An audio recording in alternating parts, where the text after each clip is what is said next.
as mudanças climáticas são apenas um tópico de nicho, reservado para ativistas com cartazes nas ruas, ou representam na frieza dos números e da estratégia a principal arena de disputa de poder e hegemonia no século XXI? Bom, quando olhamos para a nossa pilha de fontes de hoje, a resposta fica perturbadoramente clara. Fica muito evidente, estamos falando de memorandos recentes de departamentos de defesa, artigos acadêmicos densos sobre a corrida implacável por minerais estratégicos, temos relatórios extensos sobre a complexa transição energética e análises sobre o peso geopolítico incalculável de regiões críticas, sabe, como a Amazônia e o Ártico. O meio ambiente deixou, definitivamente, de ser uma nota de rodapé diplomática para se tornar o próprio tabuleiro do jogo internacional. Exato. É uma virada de chave brutal e fascinante. Quer dizer,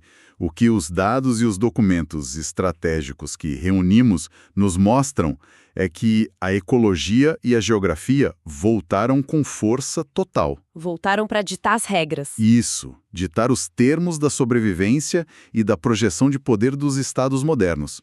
Hoje, ignorar a variável climática e a escassez de recursos na formulação de políticas de Estado é cometer um erro crasso de cálculo. Sem dúvida. Não estamos falando de abraçar árvores. Estamos falando de garantir cadeias de suprimento e segurança nacional de longo prazo. E é exatamente com essa lente puramente analítica, fria e técnica que dou as boas-vindas a todos que nos acompanham a mais um aprofundamento do canal Relações Internacionais em Minutos. Muito bem-vindos! A nossa missão nesta série contínua é dissecar as grandes obras da geopolítica, da diplomacia e das teorias de relações internacionais no século XXI. Estrutural, de gabinete, e a joga contra a realidade implacável do mundo contemporâneo. Exatamente. Mas antes de entrarmos nos detalhes pesados das nossas fontes, faço aquele pedido essencial para quem está nos ouvindo. Curtam e compartilhem este conteúdo. É fundamental.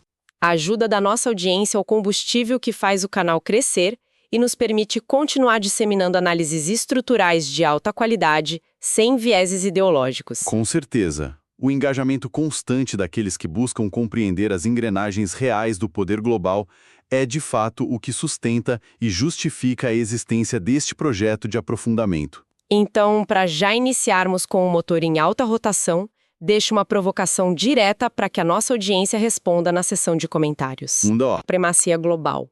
Fica a reflexão para o nosso debate ali nos comentários. Uma excelente questão para nortear o nosso papo. Entrando na nossa análise técnica em si, vamos mergulhar na chamada Green Theory, ou teoria verde, aplicada às relações internacionais.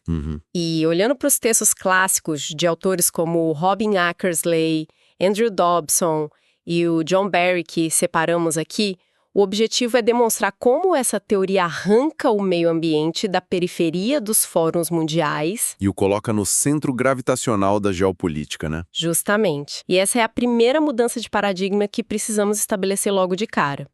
Para quem nos acompanha entender a ordem internacional de hoje, é crucial separar a Green Theory do ativismo ambiental tradicional. São coisas bem diferentes. Totalmente. Os textos que estamos analisando tratam a teoria verde como uma ferramenta analítica de altíssimo rigor.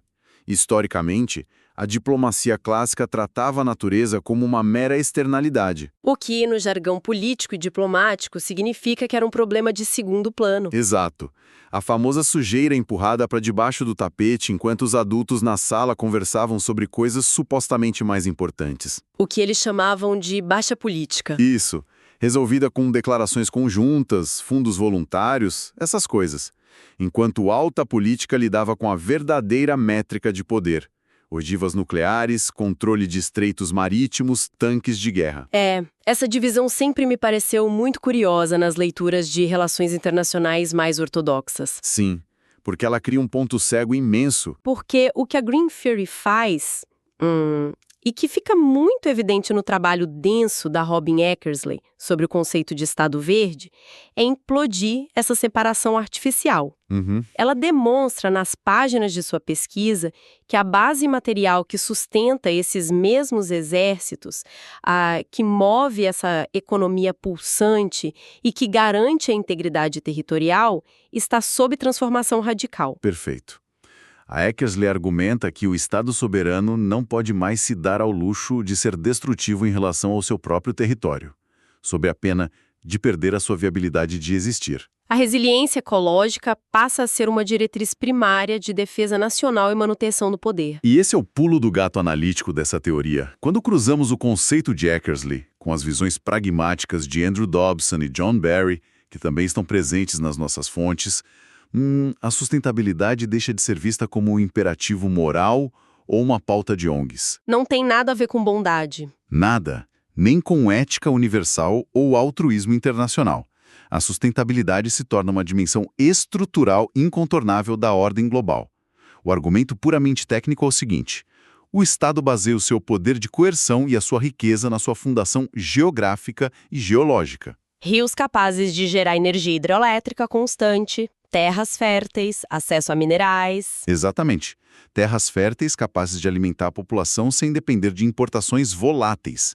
Se um Estado permite ou ignora a degradação dessa base material, ele corrói a sua própria fundação de poder e estabilidade. Fazendo uma analogia direta com as estatísticas de defesa que vimos nas notas das fontes, de nada adianta um país investir bilhões ou trilhões para ter o exército mais letal do planeta se subitamente ele enfrenta uma crise hídrica severa. Uma crise que paralisa a sua rede elétrica. Exato, que destrói as suas colheitas e joga milhões de cidadãos na revolta civil e na miséria. É um colapso interno. O princípio básico aqui é que não adianta ser a nação mais bem armada e rica de um cemitério ecológico. Proteger a infraestrutura natural e dominar as tecnologias de transição, sob a lente da teoria verde, é um ato supremo e calculista de realpolitik. É a garantia de que o Estado será funcional e soberano nas próximas décadas. É uma leitura muito precisa das fontes.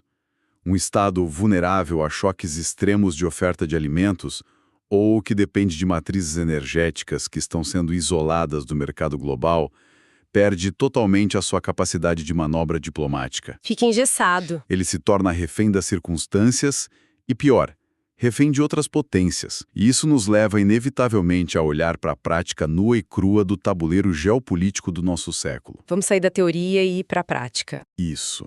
Quando abandonamos o debate abstrato e passamos os olhos pelos relatórios de inteligência financeira e segurança militar de hoje, vemos de forma cristalina que o clima dita as novas regras da segurança energética. E desenha do zero as cadeias produtivas. Perfeito. Está desenhando as cadeias e definindo a agressiva política industrial das grandes potências. Pegando esse gancho do tabuleiro prático e trazendo os dados recentes dos pacotes econômicos que revisamos, vemos as superpotências aprovando legislações colossais, como o Inflation Reduction Act nos Estados Unidos, que visa injetar centenas de bilhões de dólares em subsídios trilionários a longo prazo para indústrias verdes domésticas. E o mesmo nível de intervenção ocorre sistematicamente na Europa e na Ásia. Sim, os artigos financeiros deixam isso evidente. Não há caridade climática nesses pacotes. É pura política de contenção e de poder. É uma tentativa desesperada de reindustrialização. Focada em não depender de rivais estratégicos para as tecnologias críticas do amanhã, estamos observando o nascimento acelerado do que os teóricos chamam de a nova geopolítica dos recursos naturais. E essa nova geopolítica opera em um formato que a diplomacia tradicional ainda está tentando mapear completamente. Durante quase todo o século XX, a geopolítica foi moldada por gargalos geográficos de extração de combustíveis fósseis. A regra era clara? Clara. Quem controlava o Estreito de Hormuz, que influenciava a política do Oriente Médio e quem tinha as rotas do petróleo e do carvão seguras, detinha o poder de paralisar a economia e a máquina de guerra do adversário. A balança de poder fedia a petróleo. Boa definição. Hoje, a massiva transição energética está criando um mapa de supremacias e vulnerabilidades totalmente inédito. A disputa agora migrou para minerais de difícil processamento. O lítio, o cobalto, o níquel e o grupo das chamadas terras raras. E a importância desses minerais não pode ser subestimada. É o momento exato para fazermos aquela nossa pausa estratégica. Opa, vamos lá. Para quem está acompanhando nossa análise até aqui e gosta de aprofundamento real e quer mostrar que faz parte da nossa audiência mais atenta, digite a palavra lítio nos comentários. Lítio. Queremos saber quem está imerso nessa análise profunda das cadeias de suprimento com a gente. Digitem lítio nos comentários para sabermos quem é a nossa audiência mais fiel, que não perde nenhum detalhe dessas engrenagens do poder. Retomando, para quem nos ouve dimensionar a gravidade desse cenário mineral, esses elementos são a matéria-prima vital para fabricar praticamente tudo que sustenta as promessas tecnológicas do futuro. De painéis solares a sistemas de defesa. Exato. Desde as pás de turbinas eólicas gigantescas e redes de painéis solares de alta capacidade, passando pelas baterias de toda a frota de carros elétricos projetada para os próximos anos e chegando a um ponto nevrálgico destacado pelos memorandos de defesa, os sistemas de armas avançadas. Sistemas avançados de mísseis guiados, radares de precisão e caças de quinta geração.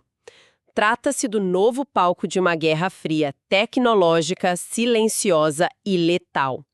E os números da concentração de mercado que extraímos dos estudos são simplesmente alarmantes para a segurança ocidental. E revelam uma miopia diplomática histórica de muitas nações.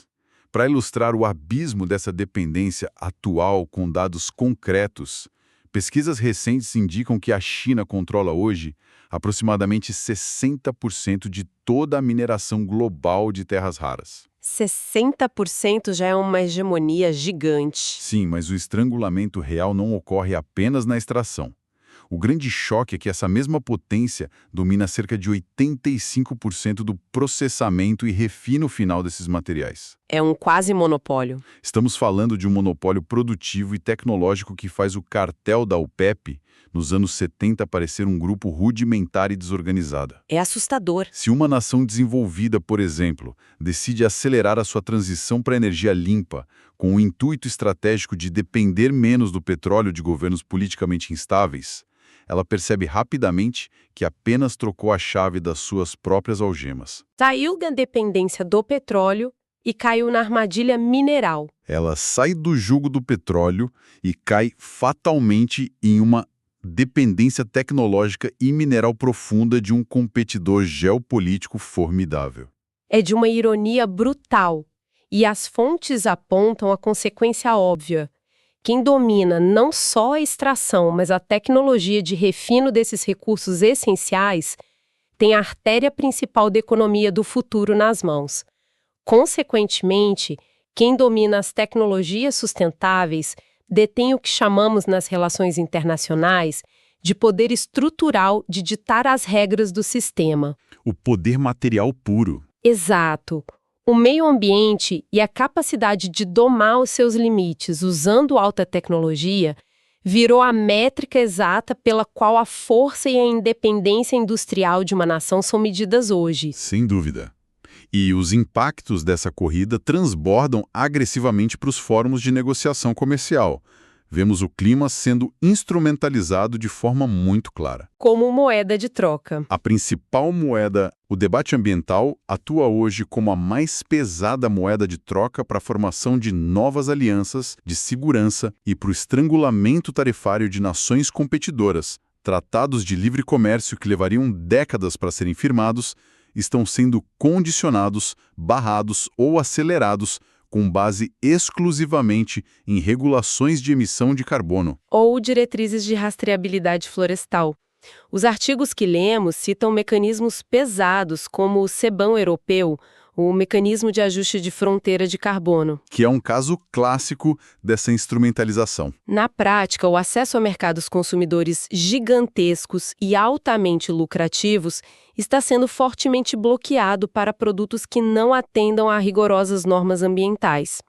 O que os analistas econômicos mais incisivos apontam é que, por trás da retórica climática, isso funciona perfeitamente como uma barreira tarifária protecionista incrivelmente eficiente. Protege a indústria da potência já desenvolvida, que já possui os bilhões necessários para modernizar sua matriz. E impõe custos regulatórios quase insuperáveis para nações em desenvolvimento que tentam exportar suas commodities e produtos manufaturados. É uma tática de contenção e manutenção de poder sutil, mascarada de responsabilidade global. Exatamente. O verde virou escudo tarifário e lança de projeção de poder. E, indo além da economia, o clima está redesenhando literalmente a geografia físico-militar do nosso mapa mundi. O derretimento progressivo do gelo na região do Ártico é a ilustração definitiva da geopolítica em mutação. O Ártico virou um ponto quente, ironicamente. Muito quente. Esse degelo acelerado está destrincando novas vias marítimas comerciais, como a famosa Rota do Mar do Norte, que possui o potencial de encurtar drasticamente o tempo de navegação entre os centros de produção da Ásia e os consumidores da Europa, economizando semanas de viagem. E, simultaneamente, facilita o acesso a depósitos gigantescos de petróleo, gás natural e minerais no leito oceânico profundo. O aquecimento de alguns graus altera a balança do poder naval global de uma forma permanente. A corrida pelo Ártico evidencia que a disputa por influência territorial não dá tréguas. Avançando no nosso raciocínio estrutural, toda essa movimentação de recursos vira o jogo de xadrez de cabeça para baixo, mas as nossas fontes acadêmicas levantaram um debate muito pertinente. Como a velha guarda teórica enxerga toda essa reorganização?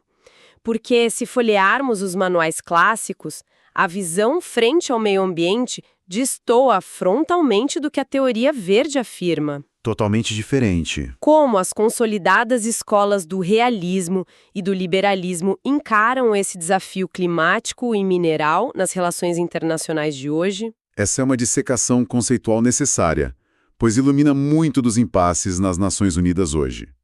Vamos iniciar pela rígida escola do realismo. Para um analista de matriz estritamente realista, o Estado-nação é o único ator que importa, operando de forma egoísta em um sistema internacional anárquico. Sem um governo central para protegê-lo. Isso. Para o realismo clássico, a degradação ambiental é analisada sobre uma única ótica, a de multiplicador de ameaças à segurança nacional. O analista realista não perde um segundo de sono com a elevação da temperatura média em si. Ou com a perda de espécies exóticas. Nada disso importa na planilha dele.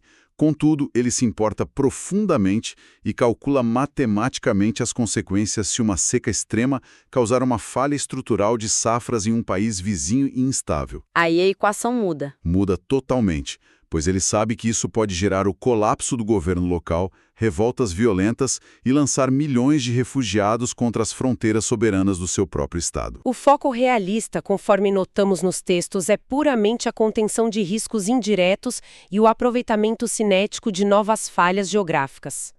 Retomando o nosso exemplo tático do Ártico, sob as lentes do realismo militar presentes nos relatórios, as calotas polares derretendo não formam uma catástrofe que exige minutos de silêncio. Elas formam uma oportunidade estratégica. Elas formam um novo estreito navegável de valor incalculável para a projeção de poder naval. O principal imperativo de um almirante de linha dura não é a preservação da fauna local, é garantir o orçamento para despachar sua frota de navios quebra-gelo armados antes que a marinha da potência rival o faça, estabelecendo presença e controle antecipado das rotas. Perfeito. Para o realismo, o clima é apenas um novo palco com terrenos diferentes para o velho e imutável jogo de soma zero da sobrevivência. Por outro lado, a gente tem o liberalismo institucionalista, que é a vertente teórica que embasa grande parte das democracias ocidentais modernas. E ela observa o cenário com foco na interdependência e no comércio. A clássica tragédia dos bens comuns. Exato.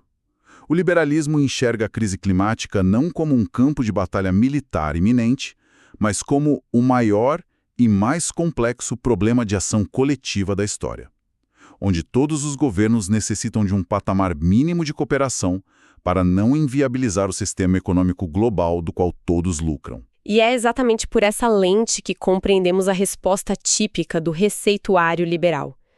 Os artigos focados em governança apontam os famosos regimes internacionais. As grandes reuniões multilaterais. Para os liberais, a solução passa pela criação de cúpulas anuais mastodônticas da ONU, pela assinatura de acordos como o de Paris, pelas metas conjuntas de descarbonização e, claro, pelas transferências de fundos climáticos e incentivo aos mercados de crédito de carbono. O cerne da crença liberal é que a teia da diplomacia engajada, o peso das instituições e as regras de livre mercado, bem calibradas, são forças suficientes para gerenciar e sanar o problema através da negociação contínua. E é precisamente neste ponto de intersecção, frente às limitações flagrantes de ambas as visões clássicas em frear a degradação material, que a Green Theory rompe as premissas tradicionais. Diferente da escola realista, que aguarda passivamente o choque ambiental para reagir com o exército e o fechamento de fronteiras. E diferente do liberalismo, que busca amenizar os danos estruturais com band-aids diplomáticos e tratados de não agressão ambiental. Exatamente. A teoria verde mira na espinha dorsal do problema. Ela interroga severamente o modelo dominante de desenvolvimento em si. Para essa vertente de estudiosos contemporâneos, a lógica inerente de acumulação perpétua e extração infinita de recursos primários dentro de um sistema geológico com limites rígidos e finitos é uma equação matematicamente fadada à ruptura e ao colapso generalizado. A grande reviravolta intelectual da Green Theory, que subverte a maneira como as inteligências de Estado calculam a resiliência de um país, reside na pergunta central que ela faz. Que vai muito além do PIB. Ela não questiona apenas quem está acumulando mais armas e PIB bruto nesta década. A teoria indaga qual formato de poder econômico, industrial e de dissuasão consegue realmente se manter operacional e vitorioso pelas próximas 5 décadas, sem destruir os próprios sistemas de suporte de vida hídricos e agrícolas dos quais esse mesmo poder depende. A Green Theory assegura que a hegemonia genuína e inabalável no futuro só será alcançada por nações que consigam o feito tecnológico de desacoplar o seu crescimento econômico da pilhagem suicida dos seus alicerces físicos. Este é o núcleo conceitual mais pesado da nossa análise.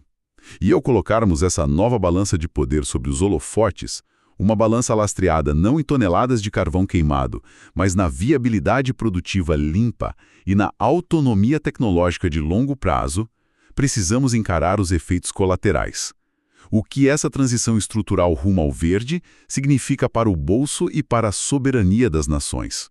Em termos de geopolítica pura, estamos analisando a maior, mais rápida e mais violenta transferência de riqueza e de musculatura militar desde o advento das máquinas a vapor na Revolução Industrial. Sem dúvida.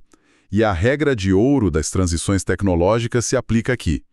O surgimento de polos vencedores absolutos e perdedores definhando sistemicamente. E nós trouxemos das fontes um mapeamento prospectivo desses atores. Vamos observar primeiro o abismo dos potenciais grandes perdedores da ordem global. Nações inteiras cujas economias dependem de forma quase que existencial das receitas de exportação de combustíveis fósseis. Os chamados petroestados clássicos. Esses mesmos, que se deparam com uma ameaça de obsolescência apavorante.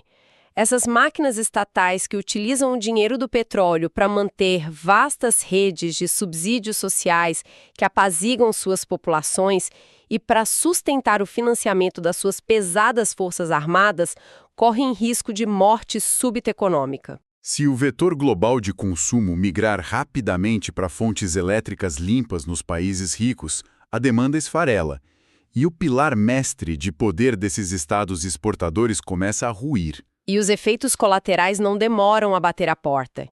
Um petroestado que assiste à evaporação das suas receitas fica paralisado. Ele perde de forma imediata a sua influência em votações na ONU. Perde a sua capacidade de chantagear vizinhos com o fechamento de gasodutos. Exato. E passa a flertar perigosamente com crises inflacionárias gigantescas e rebeliões sociais incontroláveis. É o prognóstico sombrio de um estrangulamento lento e irreversível para governos que não conseguirem converter parte das suas riquezas antigas em matrizes de poder diversificadas antes que os mercados virem a página de vez. É um horizonte implacável para eles. Mas, em forte contrapartida, o diagnóstico dos vencedores delineia os novos impérios da nossa era. Os estados nacionais que estão assumindo a dor econômica do curto prazo, injetando fluxos massivos de capital financeiro e humano na corrida pelo domínio das tecnologias verdes, estão construindo fortalezas para o futuro. Governos que apoiam as empresas certas. Aqueles governos que protegem as corporações que dominam as patentes mais eficientes de captação solar, as inovações no design de baterias sólidas extremamente densas, os gargalos no refino de ligas raras de alta performance e os supercomputadores necessários para calibrar redes elétricas de proporções continentais. Essas potências estão tecendo as correntes dos monopólios do século XXI. Esses estados se tornarão efetivamente os novos credores e fiadores tecnológicos do mundo? Em uma visão muito crua da realidade, a imensa maioria dos países em vias de desenvolvimento não terá o capital ou a base educacional para inventar essas tecnologias a tempo. E serão forçados a pagar pedágios Financeiros pesadíssimos de licenciamento e importação a essas superpotências de vanguarda para conseguirem modernizar seus parques industriais defasados. Do contrário, são banidos das cadeias de exportação global. Fica muito transparente o alinhamento da tecnologia limpa com os interesses máximos de segurança nacional, quando observamos que departamentos federais bloqueiam proativamente qualquer tentativa de aquisição corporativa cruzada dessas inovações limpas por fundos de investimento ligados a governos estrangeiros. Eles utilizam a segurança de Estado como justificativa legal para impedir que os avanços cruzem a fronteira inimiga. Os documentos vazados de Centro de Comando Militar atestam que as Forças Armadas já engoliram essa realidade. Diversos estrategistas classificam e tratam o caos climático e as rupturas nas redes globais de suprimento de minerais avançados como a frente de maior atrito e perigo da década. Eles não estão promovendo discursos panfletários. Eles estão ativamente realizando manobras baseadas em simulações, onde bases navais inteiras precisam ser realocadas devido ao avanço das marés. Elaborando rotas logísticas alternativas de emergência, caso uma seca paralisante atinja rios de tráfego comercial. E firmando pactos estratégicos obscuros para assegurar estoques essenciais de nióbio e lítio, que manterão suas constelações de satélites em órbita operacionais durante uma eventual escassez militarizada. O meio ambiente definitivamente extrapolou o ecologismo romântico e os selos de produto verde. Hoje, ser eficiente energeticamente e possuir cadeias sustentáveis e resilientes é sinônimo literal de robustez econômica. E de garantia de blindagem diplomática contra boicotes internacionais e capacidade crível de imposição de influência hegemônica. Os tomadores de decisão que teimam em isolar as intempéries ambientais em uma gaveta secundária de prioridades tratarão as emergências sistêmicas do amanhã com relatórios e premissas equivocadas. E acabarão ficando de fora da mesa principal, onde as cartas do futuro são distribuídas. Esse diagnóstico contundente nos encaminha para a síntese derradeira e macrohistórica da nossa análise de hoje. Ao cruzarmos todas as informações das nossas fontes acadêmicas e militares, podemos arquitetar um paralelo histórico brilhante sobre o ciclo em que nos encontramos. É o momento de olharmos para o quadro geral. Retrocedendo um pouco, o turbulento século XX inteiro foi marcado, dividido e traumatizado por grandes disputas estritamente ideológicas sobre a forma de organizar o homem e a economia. Presenciamos a cisão global violenta entre os blocos capitalistas e comunistas, o erguer tenso da cortina de ferro na Europa e dezenas de guerras civis e conflitos por procuração inflamados por superpotências. Tudo operando sob o abismo do medo da aniquilação nuclear mutuamente assegurada. Contudo, ao passarmos a régua no século XXI através destas leituras modernas, fica claro que a nossa era não será predominantemente ditada pelas velhas doutrinas e manifestos de classes, mas sim pelas duras disputas palpáveis, materiais e finitas. As guerras da nossa época serão disputas sobre o teto climático da industrialização. Competições selvagens pela blindagem das redes de alta tecnologia e lutas pela estabilidade e fluxo garantido de fontes de energia fundamentais. Um enquadramento irretocável do cenário que se descortina diante de nós. A ideologia motriz que governará e ordenará o século XXI, desprovida de adornos discursivos, é a busca impiedosa pela viabilidade material contínua, aliada à primazia inquestionável na arquitetura tecnológica emergente. É por este motivo singular que sustento que a compreensão da Green Theory não pode ser descartada como uma mera abstração reservada aos laboratórios. Ela é uma ferramenta teórica implacável. Essencial. Todo analista de inteligência internacional, todo diplomata engajado em tecer acordos bilaterais estratégicos e todo chefe de Estado que aspira a enxergar as reais placas tectônicas da macroeconomia contemporânea necessita incorporar as variáveis da teoria verde. Tentar decifrar a geopolítica de hoje sem isso é um erro crasso. É continuar rascunhando estratégias de segurança baseadas num mapa da Guerra Fria que não tem mais aplicação. Uma cegueira estratégica perigosa para os nossos tempos. É exatamente por desconstruir essas ilusões que consideramos essencial submeter teorias complexas ao choque da realidade prática nesses aprofundamentos para quem nos ouve. Capturar a essência da teoria verde aplicada com firmeza e sobriedade ao pragmatismo da Realpolitik não configura um fútil exercício erudito de prateleira. Longe disso, é a aquisição de uma ferramenta técnica de decodificação do mundo.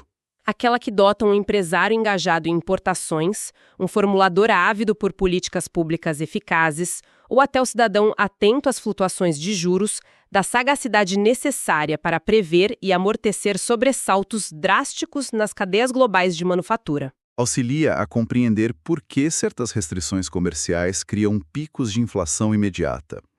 E ilumina a verdadeira motivação por trás das incursões diplomáticas e militares que presenciamos diariamente nos noticiários, que, sob a ótica da velha política, pareceriam confusas ou deslocadas. Indivíduos que apreendem a estrutura mecânica profunda subjacente aos eventos raramente são abalados pelas bolhas superficiais e efêmeras das crises conjunturais que distraem as massas. Sem tirar nem pôr.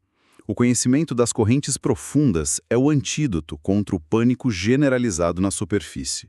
E no intuito de não permitir que o nosso debate se torne complacente ou pacificado demais, trago e proponho uma reflexão final perturbadora, colhida quase instintivamente dos paradoxos silenciosos presentes nos artigos de hoje. Essa reflexão final é sempre o ponto alto das nossas análises. Qual é a grande questão? Todo o diagnóstico que nós estabelecemos aqui concorda incontestavelmente que o controle voraz das inovações limpas e a reserva garantida dos metais cruciais formam o passaporte rumo ao assento de liderança e império na nova ordem política e econômica. Correto. O domínio verde é o novo poder. Frente a essa reordenação, a incógnita angustiante que deixamos ecoando no ar para as mentes afiadas de quem nos escuta é a seguinte: há de fato fundamento histórico crível para acreditarmos que a transição desesperada rumo a tecnologias mitigadoras vai magicamente conduzir as superpotências soberanas a uma utopia fraterna de prosperidade e paz compartilhada e estável? Uma paz verde universal. Ou será que, movidos pela mesma sede eterna de dominância, estamos na verdade testemunhando de camarote o rascunho de uma moderníssima, verdejante e opressiva vertente de imperialismo econômico? Aquele contexto onde as cruezas, as intervenções e o sangue outrora espalhado sobre o manto da garantia de suprimento de petróleo vão ceder lugar a embargos punitivos nefastos, sabotagens digitais e a violentas insurgências financiadas obscuramente, a fim de saquear os novos reinos da revolução sustentável. Ditando quem são os donos das reservas sagradas de terras raras e das minas colossais de lítio. E ditando os rumos das invenções industriais que dominarão todos os povos. Os elementos cruciais e os pretextos de disputa na mesa do grande carteado de poder mundial efetivamente mudaram. Mas será lícito e sábio sonhar que a sede primordial e destrutiva pelo poder que fundamenta as ações dos estados realmente amoleceu e perdeu os seus instintos de dominação? Fica aqui este espinho analítico. Um questionamento profundamente desconcertante, que nos afasta da tentadora retórica triunfalista da cooperação verde e nos disciplina a encarar crua e criticamente as motivações futuras da nossa política internacional, despida do habitual romance diplomático. É com essa exata e ríspida ponderação, imersa em puro realismo, que nós finalmente chegamos ao término dessa incursão analítica tão vasta pelas águas desconhecidas do nosso sistema de forças materiais em reconstrução. Uma longa e produtiva jornada hoje. Cientes de que a máquina giratória global não aguarda para lançar novas charadas, não tardo a expor a próxima grande área de atrito que atacaremos com todo o afinco na continuidade da nossa série analítica. Já na nossa etapa vindoura, estaremos voltando à nossa tesoura analítica contra um dos pilares sagrados do pensamento contemporâneo, a celebrada e superestimada teoria da paz democrática no século XXI. Essa análise promete desconstruir muitos mitos. Sem dúvida. Examinaremos ao máximo a tão famosa premissa de gabinete de que estados estruturados com governos verdadeiramente democráticos jamais engajariam em uma guerra contra outra nação democrática irmã. Nos debruçaremos sobre autores contemporâneos a fim de avaliar com toda a frieza se essa máxima consegue manter uma margem de sustentação factível ao colidir brutalmente com o século povoado por guerras assimétricas e ofensivas híbridas indetectáveis de informação. E o terrorismo econômico chancelável pelos tribunais da diplomacia? Questionaremos radicalmente se esses vetores agressivos mudaram o léxico do que significa formalizar um estado de agressão flagrante entre sistemas que se julgam ser as maiores fortalezas livres mundiais. Tenho certeza de que se trata de uma quebra de conceitos fundamental sobre as enormes zonas cinzentas embutidas nas rachaduras não divulgadas pelo mundo globalizado em que habitamos. Constituirá, certamente, uma tarefa analítica riquíssima que visa despedaçar cirurgicamente a vasta teia dos inúmeros clichês, das fantasias utópicas liberais e do empobrecido senso comum dominante na bolha midiática. Sobre os limites de como a opressão velada e o desejo de poder estrutural operam livremente mesmo dentro daquilo que nomeamos de estados ditos inteiramente livres. Trata-se de uma oportunidade imperdível. Ninguém duvida que teremos mentes atentas aguardando fielmente em seus lugares garantidos. Manifesto então nosso encerramento e externo minha gratidão máxima a respeito da companhia seletiva e analítica que vocês disponibilizaram junto a nós nessa profunda e contínua empreitada teórica, nesta janela tão produtiva de estudo denso de hoje. Foi excelente. Fica também marcado para finalizar aqui, não deixem passar a oportunidade de curtir e compartilhar os nossos conteúdos, indiquem o Relações Internacionais em Minutos para que possamos repassar o peso formativo destas transmissões na direção de inúmeros novos círculos restritos profissionais, ou a grupos seletos de cabeças estrategistas curiosos do seu convívio que demonstrem afinidade pela geopolítica descarnada em alto nível analítico, aqueles que fogem do raso pensamento ativista barato que empobrece nossas análises da dura realidade diária de vida a nível material macro. Esse compartilhamento é o motor que nos impulsiona. A inestimável e proativa movimentação real que impulsiona o aumento massivo e contínuo da qualidade técnica dos aprofundamentos é efetivamente nossa grande ferramenta matriz orgânica. Rumo às novas alturas em nosso longo e planejado caminho expansivo pela frente na construção progressiva das interpretações isentas perante nossos encontros. Recebam desde já a reverência imensa, saudações robustas finais para a vida diurna daqueles abnegados ao bom e rigoroso debate contínuo intelectual e um aperto firme de mãos na marca da esperada volta ao nosso mais formidável aprofundamento que nos guarda logo a seguir. Que possamos estar aptos ao grande prazer da reflexão sem medo até a próxima de nossas reuniões ininterruptas. Reforço com convicção e me alinho na integridade de um encerramento pleno perante todo o grupo coeso da escuta atenta que continua em bloco firme ao grande propósito intelectual que nos move nesta via. Uma via que continuadamente percorreremos lado a lado no nosso sempre bem-vindo próximo encontro na arena de discussão técnica. Mantenha um espírito afiado e um excelente e cordial até breve aos amigos engajados de intelecto analítico sempre.